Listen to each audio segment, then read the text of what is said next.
In the winter of 1462, as snow covered the Carpathian Mountains like a funeral shroud, a prince made a decision that would stain the Danube River red for weeks. His name was Vlad Dracul, son of the dragon, and what he was about to do would forever change the way kings and sultans waged war. That freezing January, in the dungeons of Târgoviște, two men awaited death. One was Thomas Katabolanos, Greek secretary to Sultan Mehmed II himself. The other, Hamza Bey, governor of Nicopolis, frontier commander of the Ottoman Empire. Both had been sent with a simple mission: convince Vlad to visit Constantinople. Both had failed, and now, as the cold penetrated the damp stones of the prison, they heard the unmistakable sound of stakes being sharpened in the courtyard. Vlad was no fool. He knew exactly what that invitation meant. His own father had made that mistake years before, trusting in Ottoman hospitality, only to see his sons imprisoned and his family torn apart. The voivode of Wallachia would not repeat his father's error. His response to the Sultan would be written not in parchment, but in blood. When dawn finally came, Katabolanos and Hamza Bey were dragged to the center of the capital. There, before the entire court and the terrified people, the stakes awaited them. But this was only the beginning. 40 men from their guard were also impaled, their bodies displayed on the walls as living warnings. The message was clear: Wallachia would not bow. Not now, not ever. But Vlad knew that one message would not be enough. Sultan Mehmed II, conqueror of Constantinople, the most powerful man in the world, would not accept such an affront without response. So the Wallachian prince decided to strike first. And what he was planning was so daring, so brutal, that even his own generals hesitated when they heard the plan. The Danube was frozen, and Vlad intended to transform it into a river of corpses. The campaign began in absolute secrecy. While Hungarian ambassadors negotiated alliances in Buda and Venetian merchants sailed the Adriatic knowing nothing, Vlad gathered his troops in the shadows. 10,000 men, perhaps fewer. Sources diverge on the exact number, but all agree on one thing: what they lacked in quantity would be compensated by ferocity. The plan was simple in theory, impossible in practice. Vlad would divide his army into multiple squads. Each would cover a different section of the Danubian frontier, from Chilia in the southeast to Rahova in the northwest, near the mouth of the Jew River. 800 kilometers of enemy territory, in the midst of the harshest winter that region had seen in decades. The men marched in silence through the snow. No banners, no drums, only the creaking of armor and the whisper of frozen wind through the pines. Vlad had trained them for this. Years of battles against the Turks, years learning their tactics, their weaknesses, their fears. Now he would use all that knowledge against them. The first village fell before dawn. The Wallachian soldiers crossed the frozen Danube with extinguished torches, walking on the ice like ghosts. Speaking fluent Turkish, a skill Vlad had learned during his childhood captivity, they deceived the guards. The gates opened, and then hell descended upon that place. There was no mercy. Men, women, children, all fell under Wallachian swords. Houses were set ablaze. Barns destroyed. Boats on the river sunk or burned. In less than an hour, the village disappeared from the map. And this was only the first. Village after village, fortress after fortress, the pattern repeated. Vlad's squads moved like wolves in the night, attacking before the alarm could be raised, vanishing before reinforcements arrived. The fortress of Giurgiu, considered impregnable, fell in a single night. Vlad shouted in perfect Turkish for them to open the gates, and when they did, his troops flooded the fort like a black tide.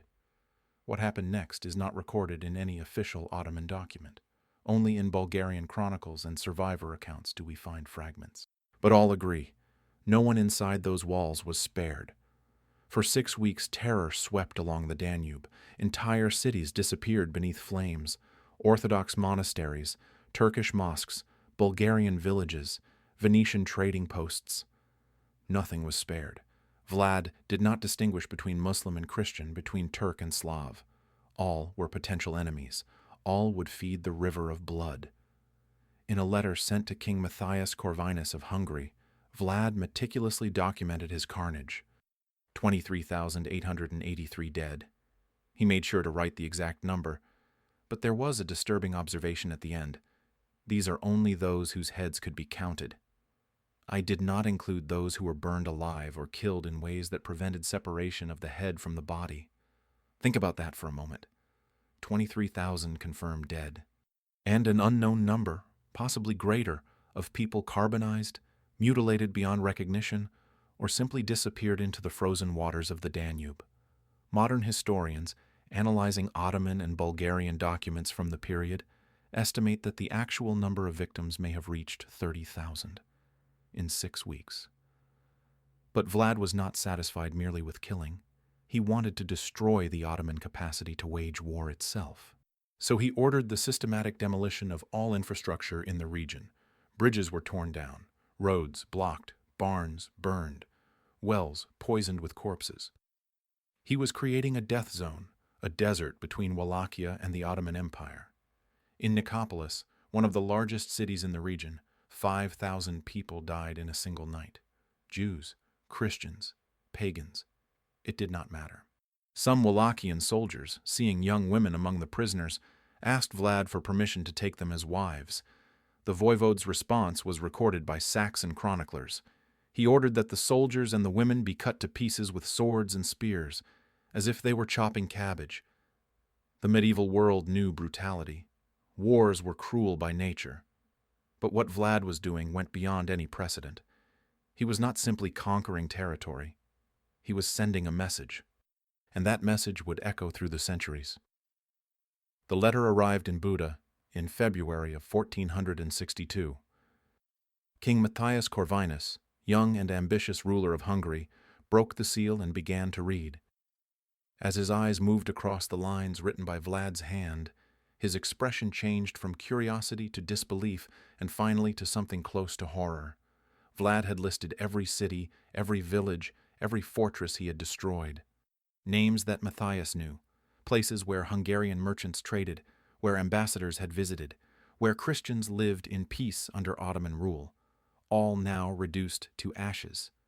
The letter continued page after page, a meticulous litany of destruction. Oblucica, Novoselo, Sistov, Rahova, Gigin, Nicopolis.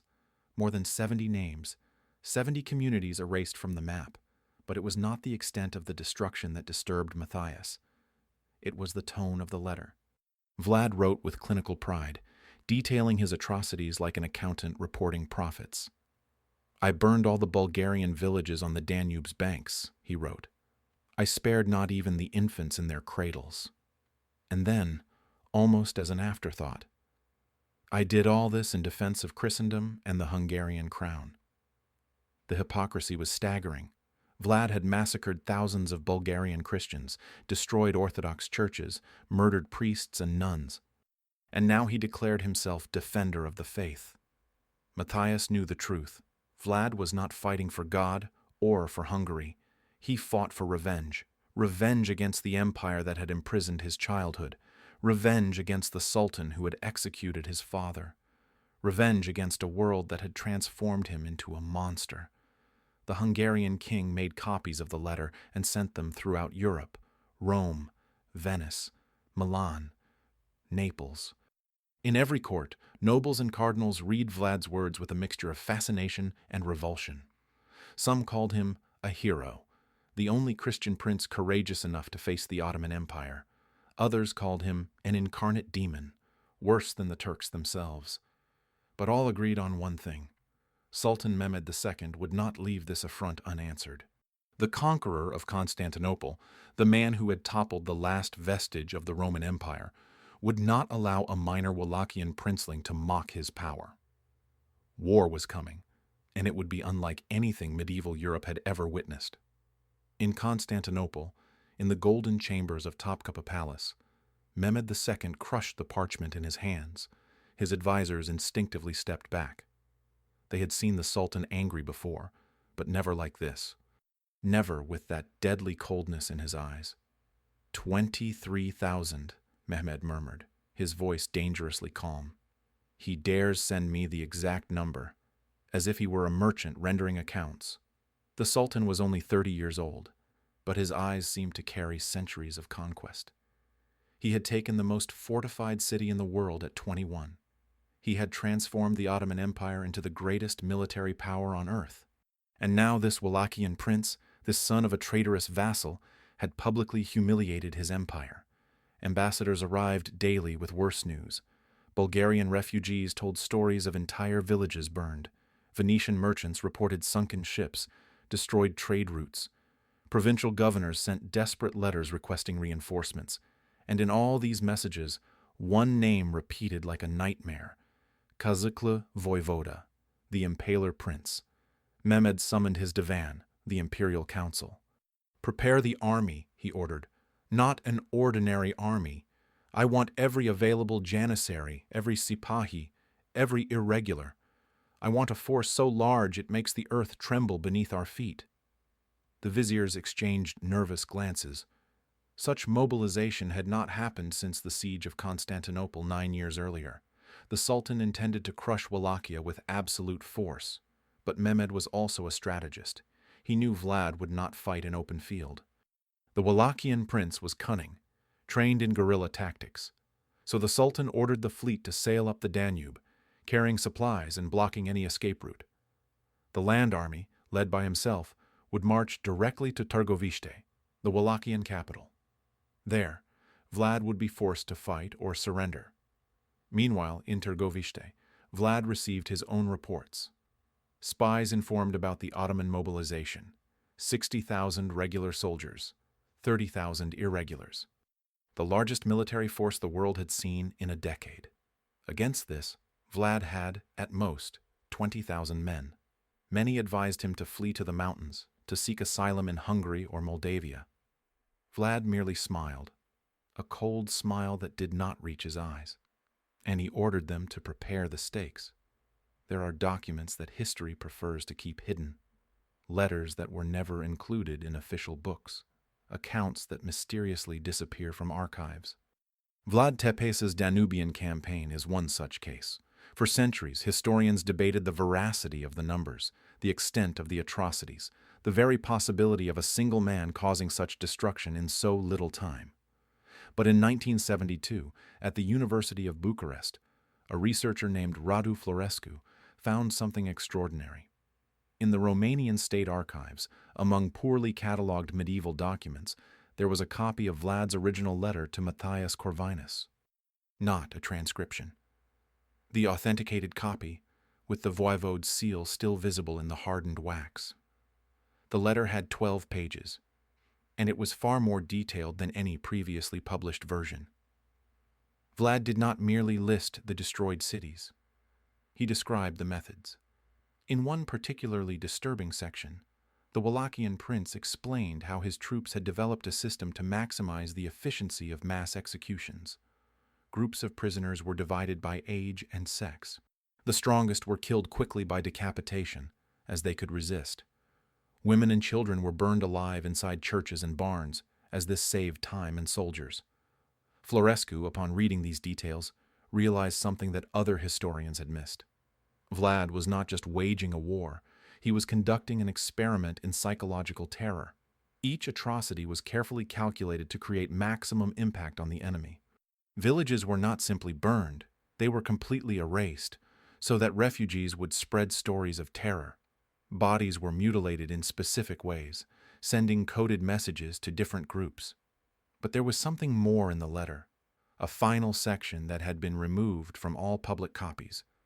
In this section, Vlad revealed his true motivation. It was not defending Christendom. It was not protecting Wallachia. It was personal revenge against Mehmed II. "He stole my childhood," Vlad wrote. "He kept me captive while my brother became his favorite.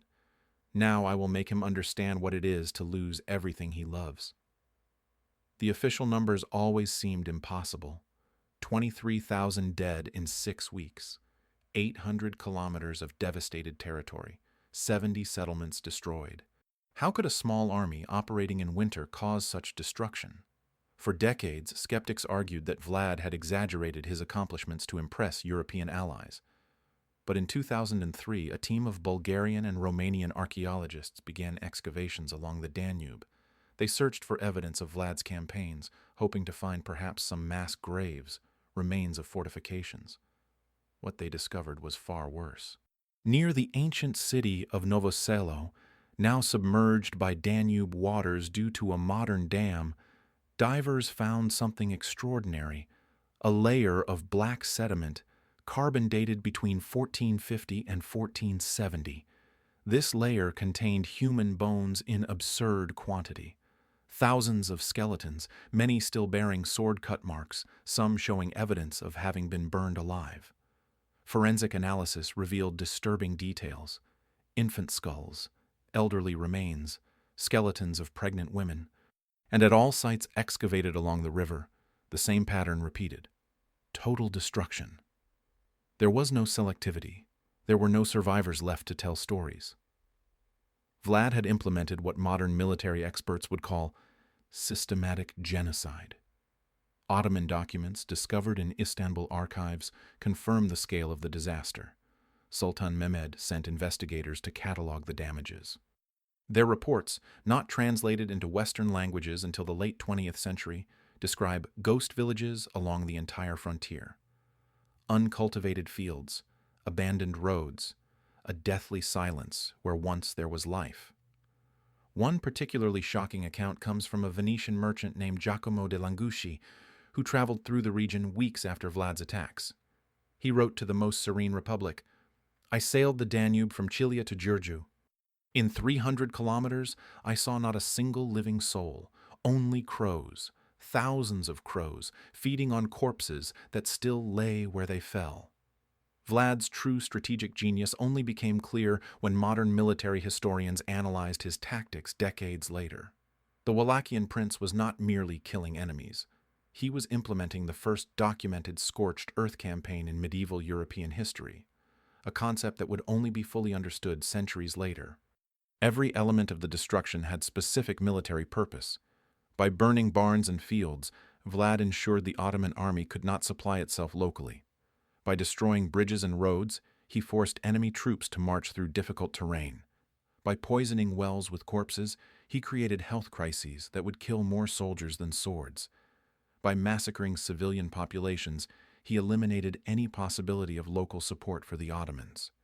Kurt Treptow, American historian specializing in Romanian history, spent years studying the campaign manuscripts. In his book from 2000, he revealed documents that completely changed our understanding of events. Letters between Ottoman commanders showed they were terrified, not by Vlad's military power, but by his unpredictability and cruelty. One Turkish general wrote to the Sultan, "This man does not fight as an honorable warrior. He attacks in darkness, kills women and children, and vanishes before we can respond. My men are afraid to sleep. They say the impaler could be anywhere, that he speaks our language perfectly and could be disguised among us." This was the true terror Vlad created. It was not only physical, but psychological. He used his knowledge of Turkish culture, acquired during his childhood captivity, to penetrate enemy camps. He spoke Turkish without accent. He knew customs and gestures. He could pass as an Ottoman easily. And his soldiers learned these techniques from him. But there was a cost to such cruelty. Saxon documents from Transylvania show that even Vlad's allies began to fear him. Hungarian merchants avoided Wallachia. Ambassadors refused to visit Târgoviște. King Matthias himself, who had initially supported Vlad, began to question whether he had created a monster worse than the Turks. Mehmed II's response was devastating. In April of 1462, the largest army ever assembled by the Ottoman Empire crossed the Danube. 60,000 janissaries, the Turkish military elite, 30,000 sipahis, heavy cavalry, 50,000 irregulars, and the artillery. The same cannons that had brought down the walls of Constantinople now pointed at Wallachia. Vlad knew he could not win in open battle, so he implemented the second phase of his plan. If he could not defeat the Turkish army by force, he would defeat it through starvation and terror. He ordered the entire Wallachian population to retreat to the Carpathian Mountains. Cattle was slaughtered or taken. Crops, burned, cities evacuated. The entire country would become a desert.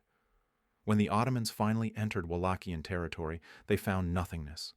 Empty villages, barren fields, not even drinking water. The wells were clogged with decomposing corpses, many of them Turkish prisoners captured during the Danubian Campaign. And the diseases began: dysentery, cholera, typhoid fever. Within weeks, Mehmed's army was losing more men to disease than to combat. But the worst was yet to come. In June of 1462, Turkish troops finally sighted Târgoviște, the Wallachian capital. What they saw paralyzed them with horror. Outside the city, stretching for kilometers, there was a forest, but not of trees, of stakes. 20,000 stakes, each with an impaled body, Turks captured during months of conflict, left to die slowly under the sun. Ottoman chroniclers report that Sultan Mehmed himself, a man who had seen countless battlefields, turned pale upon contemplating the scene. Some of his generals vomited. Soldiers refused to advance. And there, in the middle of that forest of death, was the emissary Hamza Bey, whom Vlad had captured months before. His body, dressed in purple silk robes, occupied the highest stake, a position of honor in the nightmare created by the impaler. Mehmed II, conqueror of empires, turned his horse and ordered retreat. For the first time in his life, the Sultan was pulling back, not because he had been militarily defeated, but because his enemy had surpassed all limits of civilized warfare. What happened in that winter of 1462 changed warfare forever. Vlad Tepes proved that a smaller army could defeat a superpower not through grand battles, but through calculated terror and total destruction. Modern military historians study his tactics in war academies, but at a terrible cost. The letter Vlad sent to Matthias Corvinus revealed something deeper than simple cruelty. It revealed a man who had been broken in childhood and then reassembled into something that was no longer completely human.